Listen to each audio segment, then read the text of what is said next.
Today we're going to talk about dying dead, perhaps one of the most vexing problems throughout my career. Okay, let's start simple. You have a creature, it's taken a lot of damage, and you want to kill it. Simple, right? You just set it into a new state, dead. But wait a second. What if a heal effect came in on the same frame as that last bit of damage that got it to 0 hit points?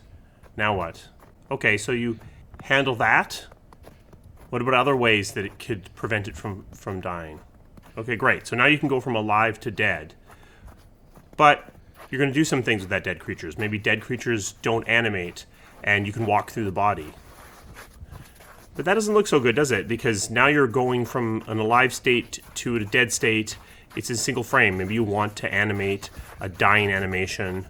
Maybe you don't want dying creatures to be walked through. You want to wait until they're fully dead. But you also don't want these dying creatures to be targetable, and you don't want their AI running. So they're not really alive, but they're also not really dead. So maybe you do this with a new state, but then that new state introduces a new set of transitions that you have to now deal with. What happens when you're in the dying state and you get healed, when you move from dying to dead? It just introduces new places where things can go wrong. And this isn't just dying to dead, that specific transitional state.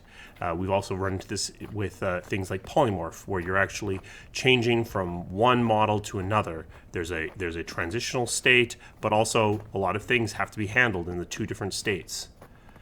Any state change, even outside of effects, can have problems here. Let me give you this example. Typically, when you're in a cutscene, the game ignores input. Typically, when you're in the UI, the game pauses. So if you have a cutscene start in the same frame that the player pushes the start button to bring up the UI, then you could potentially end up inside the start menus with all the input disabled. Ultimately, this is just a really long way to say that being in unexpected states in different modes is just a factory for bugs. I'll give you an example from KOTOR. In KOTOR, at the end of combat states such as stealth were cleared. But if you went directly into a conversation from within combat, this same code didn't run. Oh, and also the conversation system used the same perception system as the rest of the game, and that respected stealth. So as a result, there's actually a bug in KOTOR. If you have a party member in your party who is stealthed, they get removed at a certain point in the game. And then they don't reappear for several hours. And then several hours later, they're supposed to reappear and initiate a conversation. But if you have them in a stealth state, when that occurs, when they come back, the game can't perceive them, and that cutscene gets frozen in the middle. So I hope you had a save from several hours ago, because otherwise you're out of luck. So what do you do about this? Well, the first thing is testing. This is one of the things that your QA department is for, is trying these weird things, trying these weird edge cases, and figuring out that you haven't handled it. But for me, I think the reason why this causes so much difficulty is because it is usually done very ad hoc. What you want to think about is a more formalized way to move between different states.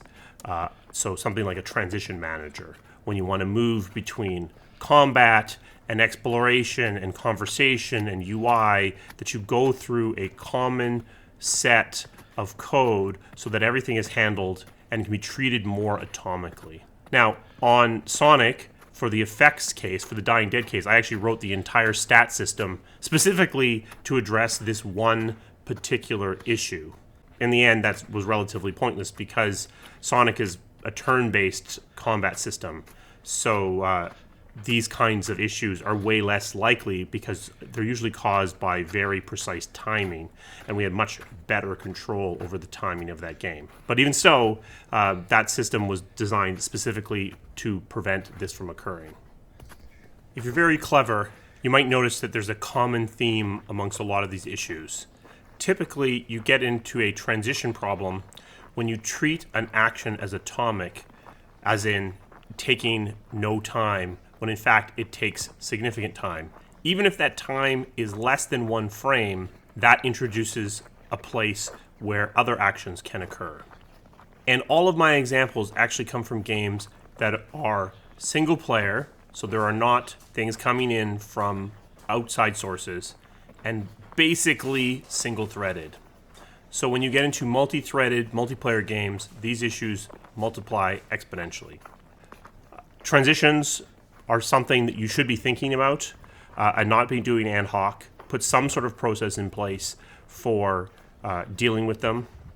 And when you hear me talk about dying dead on Twitter, or you hear the term Stealth-a-morph with someone from BioWare staring off into the distance, you'll know what we're talking about.